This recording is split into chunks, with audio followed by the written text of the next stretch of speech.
This is KGW News at Sunrise. Well, good morning. Thanks for getting up with us on this Saturday morning. I'm Tim Gordon. This morning on Sunrise, fans react to surprising news.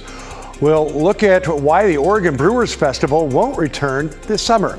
Plus, a movement on Oregon's gun control law, how the Attorney General is trying to get the new law to finally kick in despite a judge's ruling. But before we get to all that, let's check in with Chris McGinnis for a look at our Saturday forecast. Like the blue suit. Yeah, you too. Hey, Tim, wear your blue suit. Matchy. All right, let's go ahead and go. Let's get you out the door right now. We are waking up to, in some cases, some very light rain here across the area. Radar showing some breaks in the rain, not necessarily raining right now in Clark County or most of Cowlitz County, but we've got some showers getting towards Clackamas County, Marion County. We've got some slightly heavier rain around Tillamook, and this is band number one of several bands that will roll on through the area. So on and off light rain showers is generally the theme for today. I wanted to go out a little wider and show you that once again another storm system is pounding California with rain and wind and snow. We'll talk about that later. But we're getting a little piece of that today, and we'll get another piece of it tomorrow. So that means we've got a somewhat wet weekend in our forecast, especially tomorrow. 45, last check at the airport. I wanted to point out right now that the wind is calm, but I expect the east breeze to pick up as we go into the day today and eventually turn southerly. So it'll be another somewhat breezy day, especially near the gorge. It's 47 right now in Troutdale. Big perspective across the state. Nobody terribly cold right now. Baker City at 38, Pendleton 47. Snow levels today in the Cascades at 5,000 feet. They will lower as we go into tomorrow, and that's great news up at the ski resorts, setting up for maybe some decent Monday skiing for, of course, the Martin Luther King holiday. Here we go with our day planner today.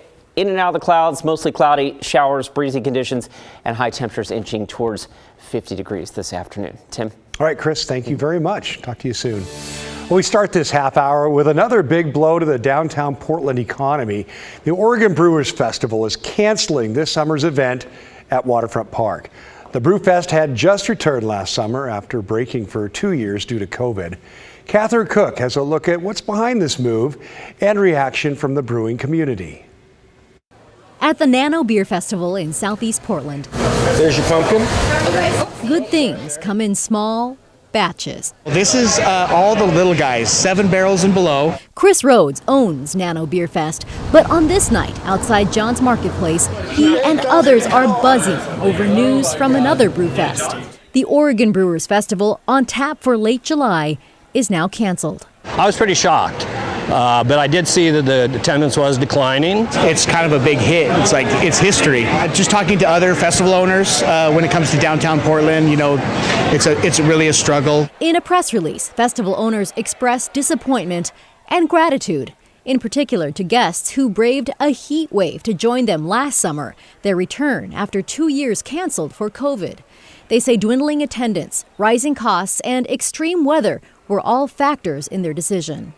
We're hitting pause, they said, and figuring out how and when we'll come back to offer the world-class beer festival experience that our attendees and brewers deserve. You want to be growing and growing when you see Portland used to be such a big thing downtown. Besides the Oregon Brewers Festival, Portland's Holiday Ale Fest was canceled in December for the 3rd year in a row. Organizers said they plan to bring it back this year. That is not the case for another big event. Feast Portland, the city's largest food festival, announced in December they would not be returning in 2023 or ever. Organizers told Portland Monthly that so many restaurants are still in survival mode, facing supply chain issues and staffing shortages. In the brewing industry, there's another challenge, balancing supply with demand. Unicorn Brewing owner Zach Vestal has seen it firsthand. Brewing is incredibly competitive now. When we started our business in 2010, there were 2,000 breweries in the entire country. There are almost 10,000 now. So there's good beer everywhere. Like most people here, Zach hopes the Oregon Brewers Fest returns in the meantime. Come drink beer outdoors in January. Why not? NanoFest runs through Saturday from noon to 9. We'll post more information on KGW.com if you want to check it out. In Southeast Portland, Catherine Cook, KGW News. We are tracking a developing shakeup at Portland City Hall. The mayor now says one of his senior advisors has been forced out. Earlier this week, former mayor turned advisor Sam Adams announced he was resigning from his position due to health reasons. Yesterday, he told the Oregonian and Willamette Week that he left City Hall on his own terms. But several hours later, current Mayor Ted Wheeler told the publications he forced Adams to leave after employees accused Adams of bullying and intimidating behavior. Wheeler said several female employees filed complaints. Some even left their jobs at City Hall. The mayor says he was disappointed Adams didn't own up to the real reason for his departure. Well, a high school teacher accused of sending explicit text messages to a student at Mountain View High School has pleaded not guilty. Shelley Leatherwood appeared before a judge yesterday afternoon. A 17-year-old student reported an inappropriate text conversation that included a nude photo from the teacher sent on Christmas Day. Leatherwood remains on administrative leave from Evergreen Public Schools. Well, we've got an update for you on Measure 114 in Oregon. The Oregon Attorney General's office is petitioning the state Supreme Court to allow it to go into effect. The voter-approved measure would enact strict new gun laws, including a ban on high-capacity magazines. However, a Harney County judge previously ruled to temporarily block all parts of the law. The AG's office says the state Supreme Court should order the Harney County Court to vacate that ruling because it argues that court didn't have the authority to block Measure 114. Well, a big change is coming for people who receive SNAP benefits or food stamps. Supplemental checks that help folks through the pandemic, well, they're ending next month. And to be clear, this doesn't mean SNAP benefits are coming to an end completely. It does mean benefits will go back to what they were pre-pandemic. Congress approved a bill diverting the extra SNAP money to other initiatives.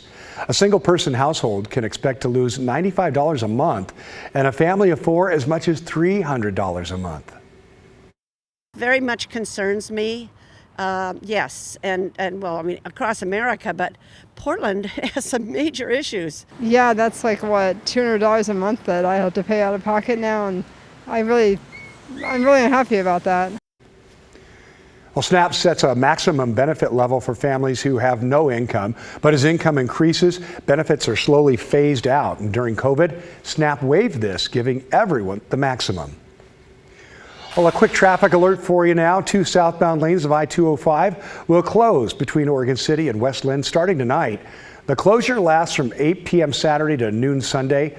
Now, this closure is so crews can make earthquake-ready upgrades to the Abernethy Bridge. One southbound lane will stay open, but ODOT says to definitely expect some delays there. This will not impact I-205 northbound. Okay, let's head to the coast where they're eager for traffic.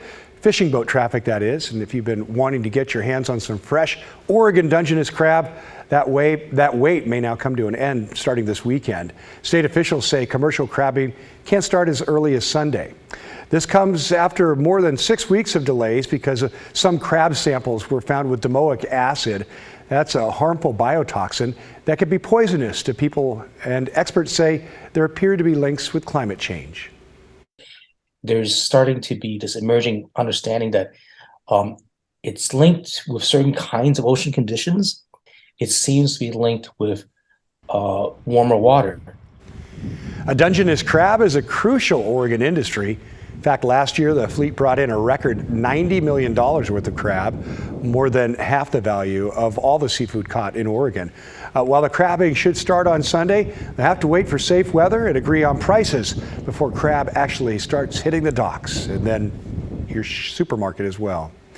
Well, a new federal tax credit lets homeowners save some money on their energy upgrades. The credits cover things like insulation, solar panels, and heating and cooling systems. What you need to know to recoup some of the money spent on energy efficiency.